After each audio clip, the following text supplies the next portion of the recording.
Поздравляем! Ваша эффективность была отмечена руководством компании. Также были замечены пятерки по биологии 8 класса. С сегодняшнего дня вы назначены ассистентом исследовательского отдела. В исследовательском секторе сотрудники работают над будущим игрушечной индустрии. Некоторые проекты могут показаться необычными. Это нормально. Правило номер 1. Не приближайтесь к объектам эксперимента без разрешения старшего исследователя. Правило номер 2. Если объект начинает двигаться без команды исследовательского персонала, немедленно покиньте комнату. Правило номер 3. Не смотрите объектам прямо в глаза дольше 10 секунд. Они умеют запоминать. Правило номер 4. Если объект обращается к вам, не отвечайте.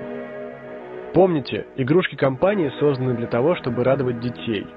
Некоторые из них просто слишком хорошо это делают.